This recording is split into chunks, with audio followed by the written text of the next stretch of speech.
Bom dia! Eu e o meu grupo, a gente está com o tema Psicologia Jurídica e Forense, então a gente vai apresentar um pouco sobre a Psicologia Jurídica e Forense.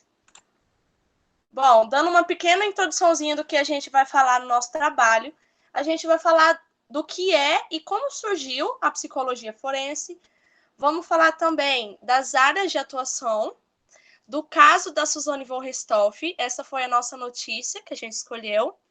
Vamos falar a relação do psicólogo forense com o caso da Suzane von Richthofen e toda essa relação da psicologia forense com a área do direito.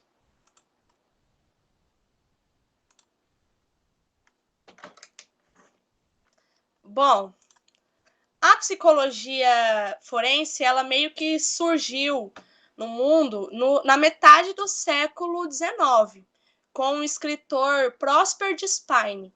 Esse Prosper, ele é conhecido como o fundador e o pai da psicologia criminal. Ele escreveu o livro Psicologia Natural e ele é o pai da psicologia criminal. Nesse livro, ele falava que as pessoas, os criminosos, eles cometiam crimes não porque eles tinham problemas mentais, mas eles cometiam crimes porque eles tinham tendências morais, eles tinham comportamentos morais. Por exemplo, eles tinham fatores que levavam ele a cometer esses crimes. Ele alavancou 3 fatores principais. Os fatores herdados, que são os fatores relacionados ao temperamento e à inteligência da pessoa.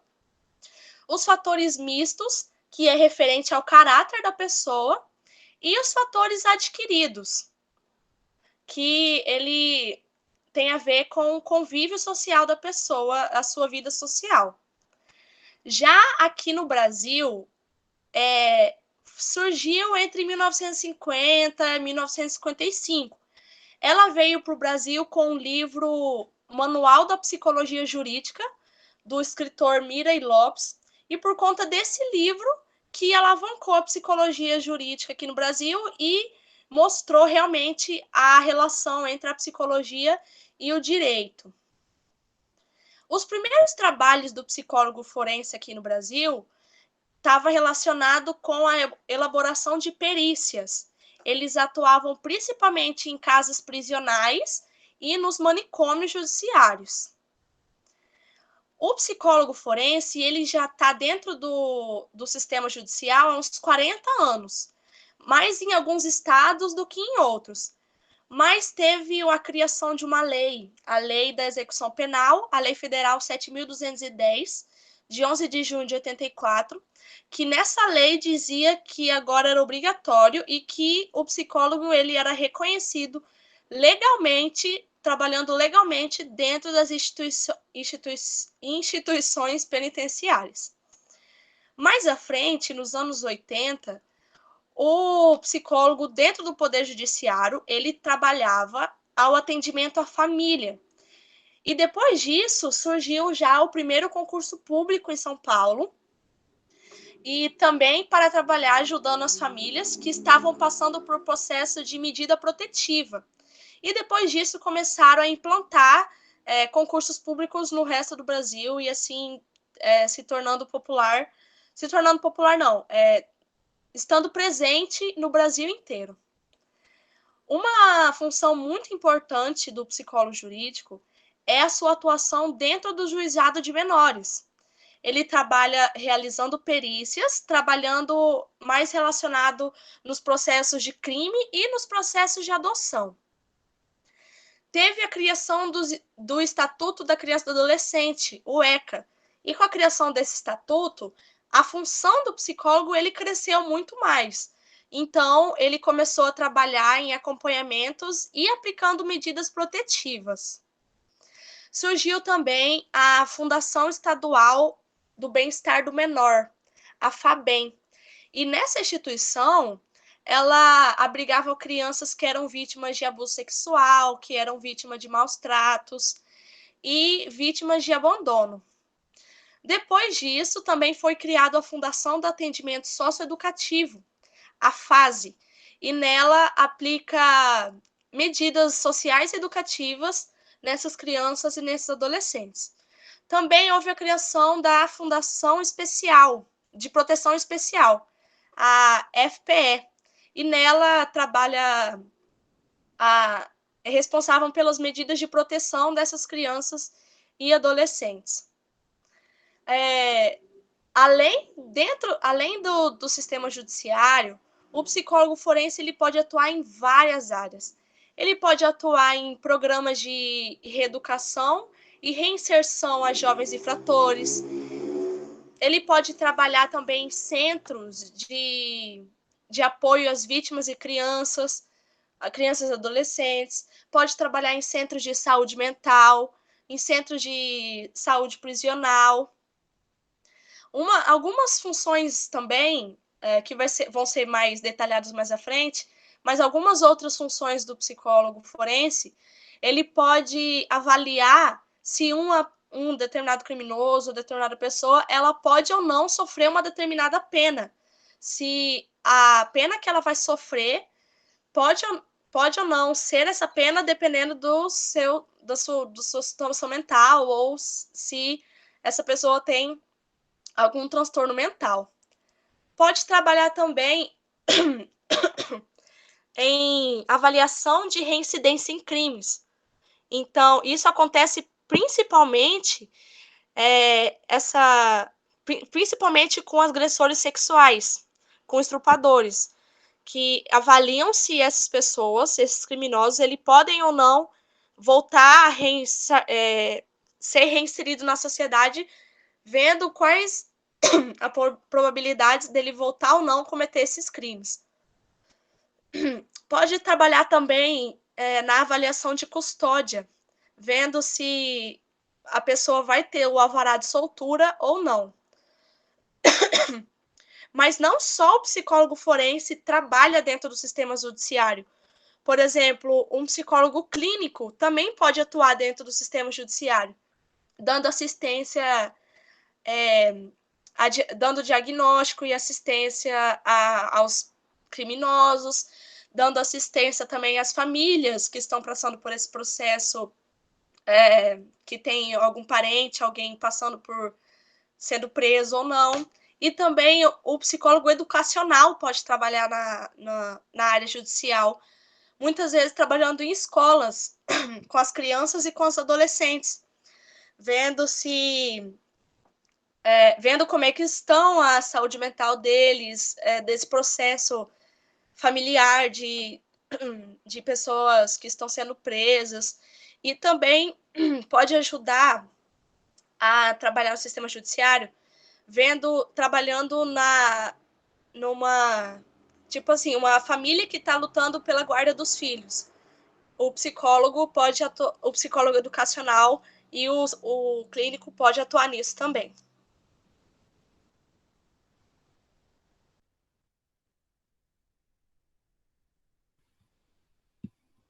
Bom dia a todos. Eu vou falar sobre a relação da psicologia com o direito e quais são os conceitos de psicologia jurídica e forense.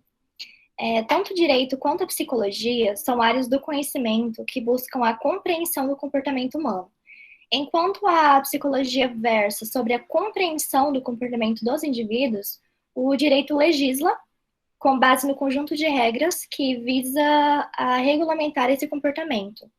Apesar de terem objetos de estudos distintos, em certo ponto se entrelaçam, da complexidade dos seres humanos e das relações que estabelecem ao longo da vida, bem como do conjunto de normas e leis que regulam as interações em sociedade, surge a necessidade de um campo de trabalho interdisciplinar. Então, a psicologia jurídica vem justamente dessa necessidade de compreensão dos seres humanos, como eles agem e sua relação com a justiça, contribuindo com a adequada humanização do judiciário. A psicologia jurídica é o ramo da psicologia que mais cresceu nos últimos anos. Ela foi reconhecida pelo Conselho Federal de Psicologia pela Resolução 14, de 22 de dezembro de 2000, que institui o título profissional de especialista em psicologia jurídica e dispõe sobre as normas e procedimentos para o seu registro. Na prática, a psicologia jurídica utiliza técnicas psicológicas para atuar na descrição e análise dos processos mentais e comportamentais, respondendo à demanda judicial sem nenhum tipo de emissão de juízo de valor, seguindo os compromissos éticos com a liberdade, a dignidade e a igualdade do ser humano. O psicólogo coloca seus conhecimentos à disposição de juízes, promotores e advogados para assessorá-los nas ações judiciais e trazer a realidade psicológica dos indivíduos, ultrapassando essa literalidade da lei.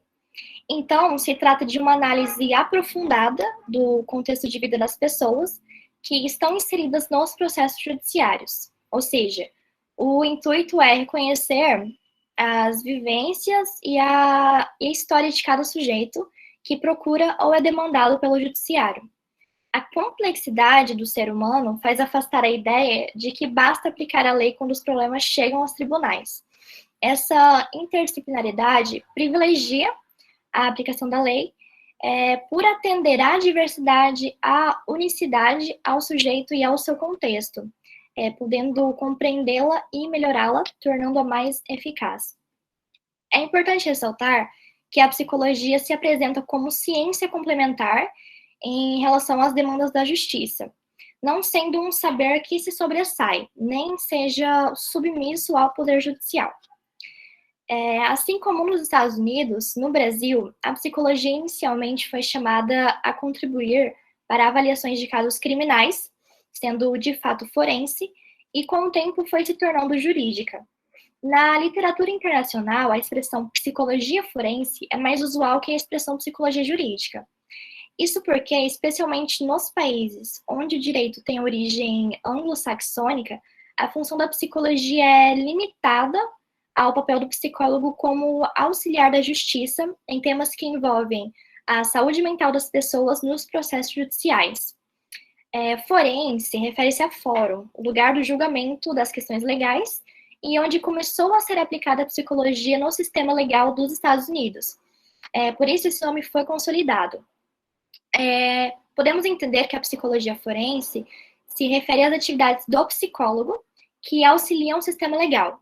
Mas há autores americanos que reservam o termo psicologia forense para definir a intersecção entre a psicologia clínica, exclusivamente ela, e o direito, tanto na área criminal quanto na civil. No Brasil, o termo psicologia forense se aplica de maneira semelhante, relativo ao foro judicial e aos tribunais, sem ser exclusivamente uma atuação clínica dos psicólogos. Já o nome psicologia jurídica descreve uma área que relaciona diretamente psicólogos com o sistema de justiça, sendo definida como um instrumento auxiliar no exercício da justiça nos processos que tramitam nas várias relacionadas à infância, juventude, família e sucessões. No geral, a principal diferença entre a psicologia forense e a jurídica está no momento de atuação. Os trabalhos realizados pelos psicólogos forenses são realizados ainda na fase de instrução do processo criminal, em que a situação jurídica do investigado ainda não está definida, e os trabalhos forenses, como a perícia, têm como objetivo a produção de prova. Já os psicólogos jurídicos, embora também possuam atividades periciais, sua atuação é essencialmente na fase pós-processual. Bem, o termo psicologia jurídica é uma nomenclatura genérica, e dentro dela existem outras áreas de especificidades com nomenclaturas próprias, de acordo com a sua atividade e a atuação do profissional. A partir da Constituição de 88 e com a criação do ECA, que é o Estatuto da Criança e do Adolescente, a atuação da psicologia jurídica se diversificou. O papel do psicólogo jurídico, que antes consistia na confecção de perícias técnicas e pareceres, se expandiu. Atualmente, os ramos do direito que mais demandam o serviço da psicologia são de família, da criança e do adolescente, civil, penal e do trabalho, exigindo diversas competências técnicas para que o trabalho interdisciplinar esteja de acordo com os operadores da ciência jurídica.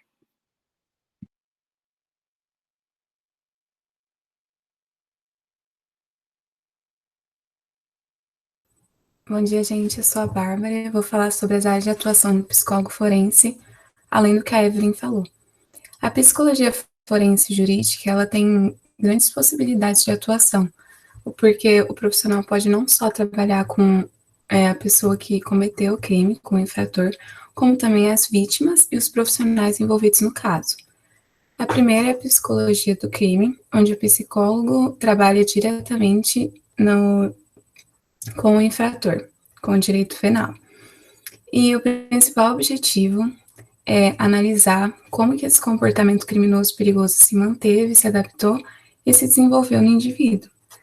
No Brasil, esse profissional ganha mais destaque na assistência social das vítimas, como vítimas de abuso infantil e violência doméstica, como a Evelyn falou. Pode passar. A psicologia civil está bastante relacionada com o dinheiro e a divisão de bens. Por isso que divisão de herança, divórcios e indenização está dentro dessa psicologia. A psicologia aplicada à polícia tem como objetivo um acompanhamento psicológico dos policiais por parte do psicólogo. Então, eles tentam identificar qual que é a causa do estresse que muitos policiais sofrem e como que eles podem melhor trabalhar nesse ambiente de tamanha pressão e cobrança. No Brasil, essa área vem ganhando bastante destaque, infelizmente, por causa do aumento da violência e criminalidade nas cidades, o que acaba aumentando os casos de estresse pós-traumático e transtornos de ansiedade. Pode passar.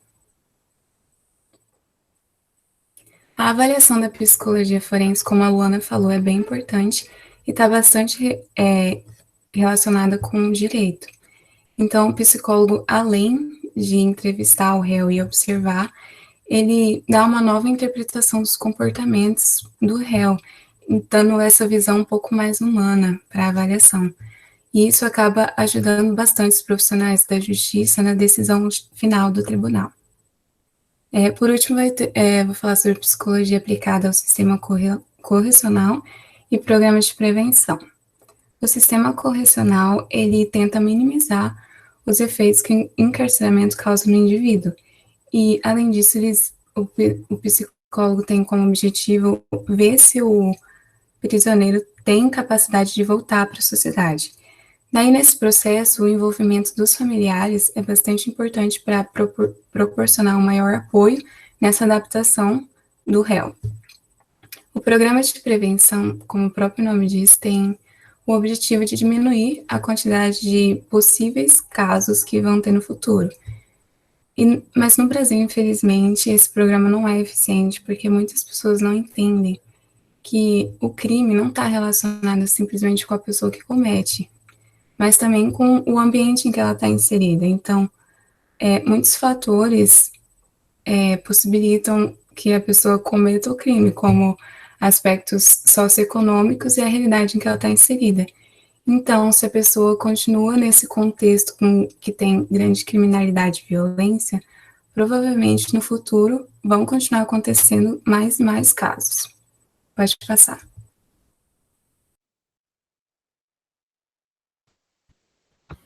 Bom dia, o meu nome é Jordana e eu vim falar da notícia que a gente escolheu, sendo ela o caso Richthofen, que ele é muito conhecido no Brasil, só que eu vou explicar o que aconteceu para quem não conhece. Pode passar.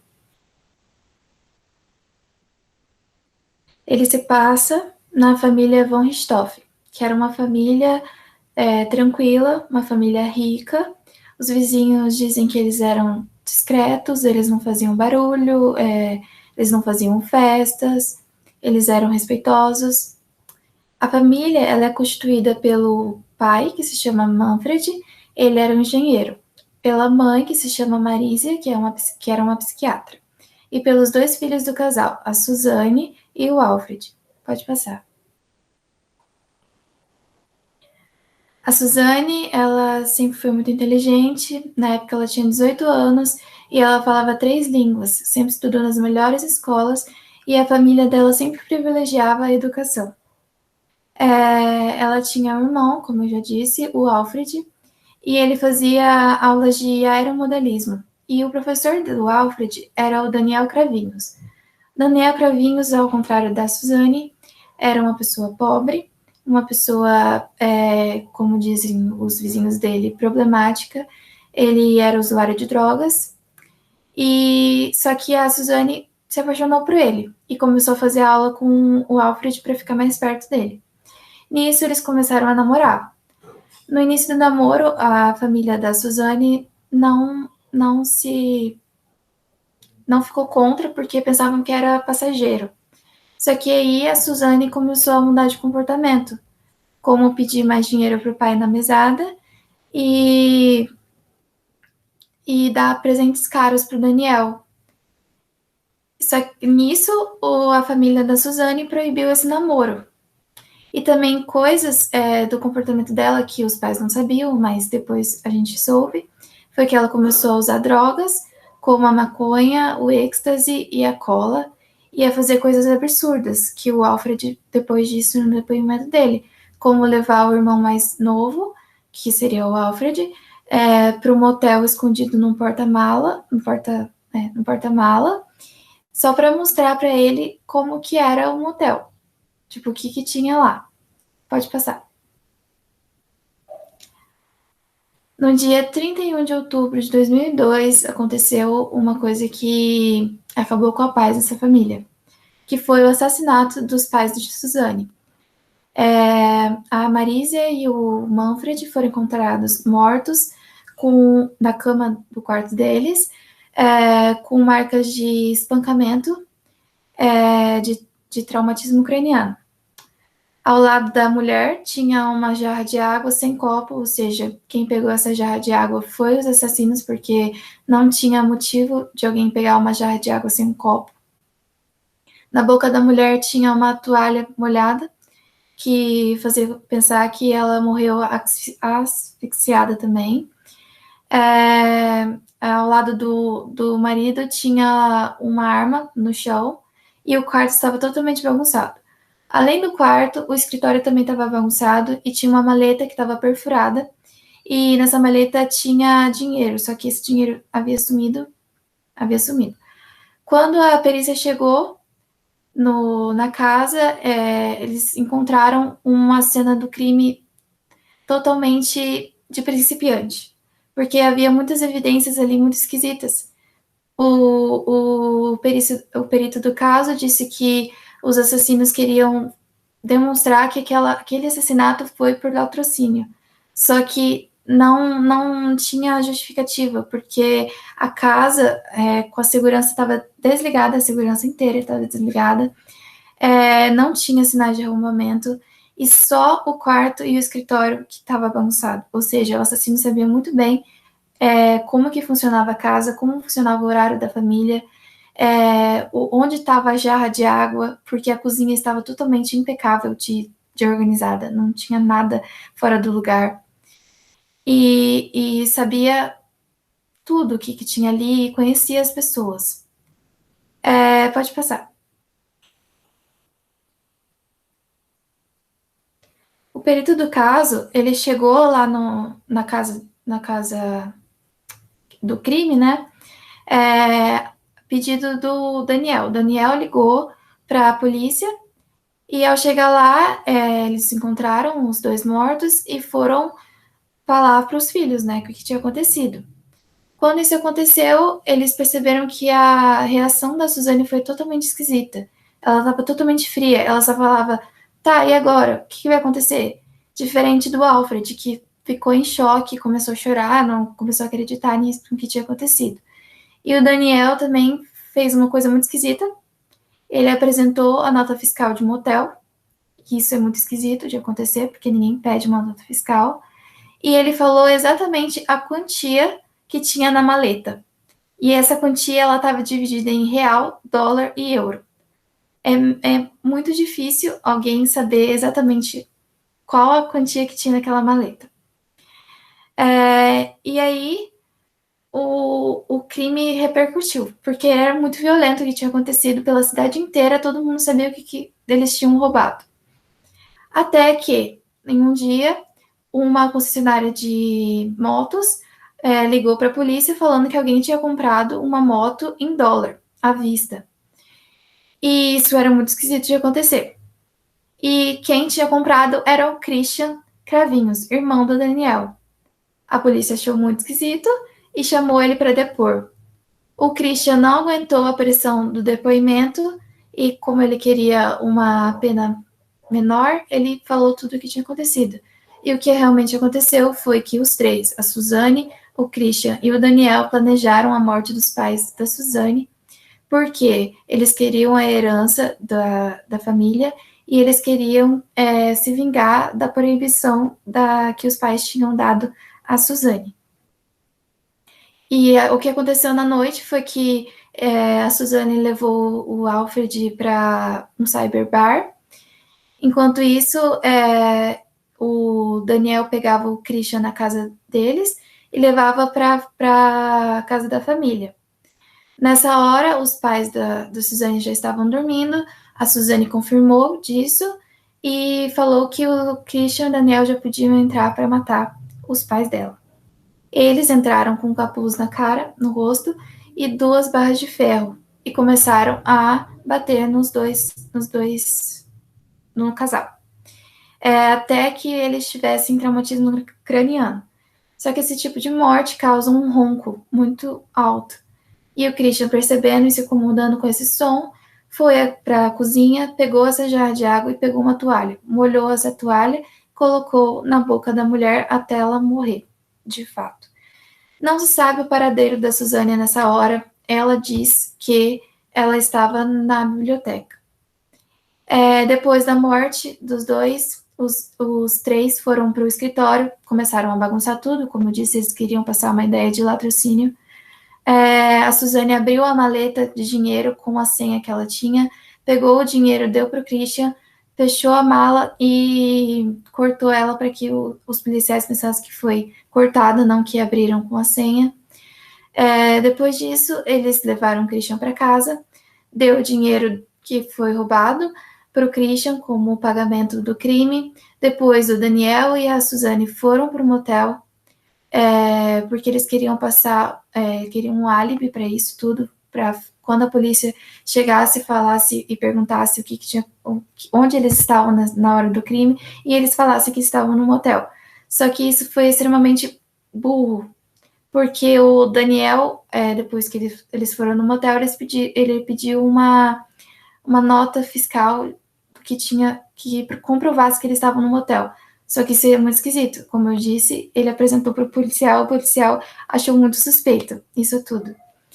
E aí eles foram para casa, né? Pegaram o Alfred e aconteceu tudo aquilo, que o Daniel ligou para a polícia chegou na casa. Pode passar.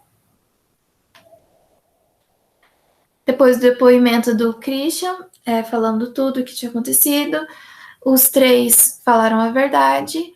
E depois de 4 anos, em 2006, foi realmente calculado essa pena dos três, e a Suzane, juntamente com o Daniel Cravinhos, eles foram condenados a 39 anos de reclusão, mais 6 meses de detenção, e o Christian foi condenado a 38 anos de reclusão, mais 6 meses de detenção. Os três respondem por duplo homicídio triplicamente qualificado. Como assim triplicamente qualificado? Porque foi um motivo banal, que foi a proibição do namoro e a questão da herança. Foi sem possibilidade de defesa da vítima, porque os dois estavam dormindo. E foi a utilização de um meio cruel, que foi a barra de ferro e espancamento com eles vivos. Pode passar.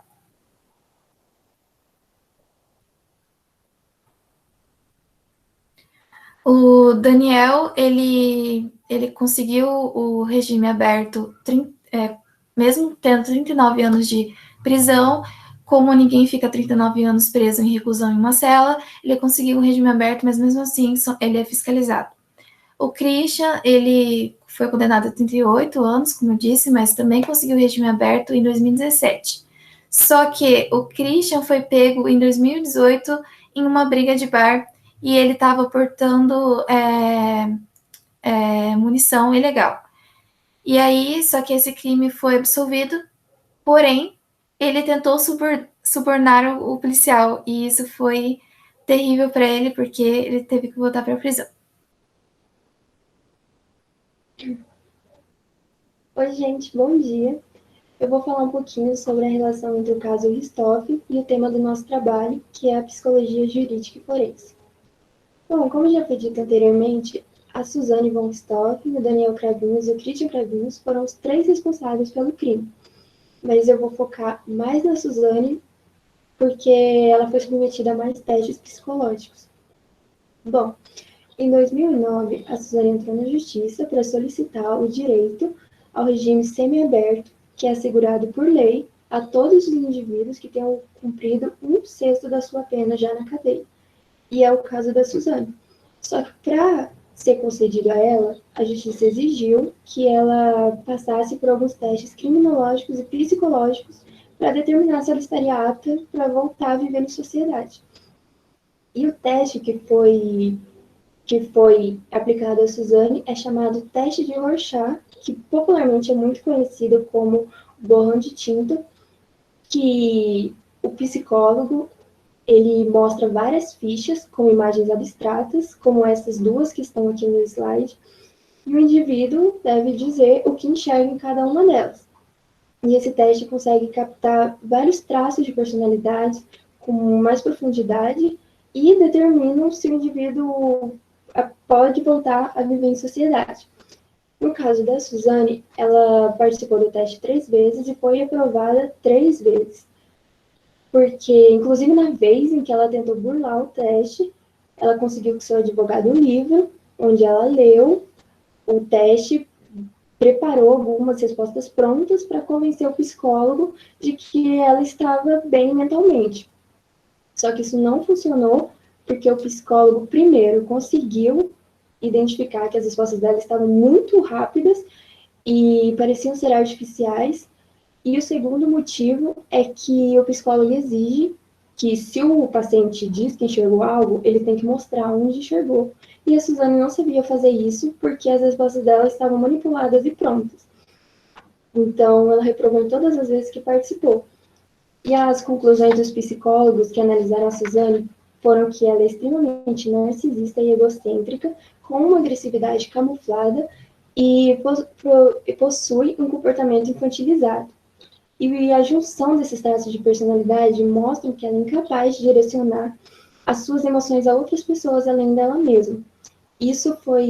Ela mostrou isso em uma entrevista em que ela foi questionada se arrependia do crime ou não, e ela disse que sim, se arrependia porque perdeu a melhor fase da vida dela na cadeia.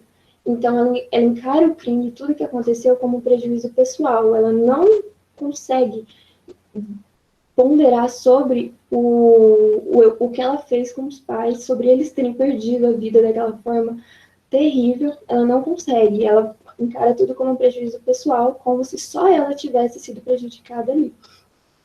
E os psicólogos também apontaram que os relacionamentos dela são muito precários, em que ela precisa de exaltação dos outros, de que ela precisa que atendam às necessidades pessoais dela. E ela mostrou isso em um acontecimento na cadeia em que ela se envolveu com uma detenta amorosamente, e essa detenta era muito influente, muito respeitada lá dentro, e com isso a Suzane passou a ser respeitada também. Então, ela usa as pessoas para atingir os objetivos dela, ela não mostra remorso e culpa nas suas atitudes. Enfim, os psicólogos identificaram vários traços negativos na personalidade dela, e só que houve uma divergência com outros profissionais, como os psiquiatras, que diziam que a Suzane poderia sim voltar a viver em sociedade, de que não havia provas de que ela seria reincidente. Já os psicólogos, pelo contrário, diziam que a Suzane apresentava um risco à sociedade, já que ela não consegue ponderar as consequências das suas atitudes. Bom, e mesmo com os laudos psicológicos desfavoráveis, a Suzane conseguiu em 2015 o direito ao regime semiaberto. Porém, ela não conseguiu o regime aberto por causa dos laudos psicológicos. Para vocês verem como é importante o papel do psicólogo nesse processo. E até hoje, ela está em regime semiaberto. Sobre o processo dela passar para o regime aberto, não tem muitas informações, porque está ocorrendo em segredo de justiça. Bom, é isso, gente. Eu espero que vocês tenham conseguido entender um pouco sobre o papel importantíssimo que os psicólogos da área jurídica e forense desempenho, e que a perspectiva psicológica nesses casos é muito importante e fundamental para o processo como um todo. É isso.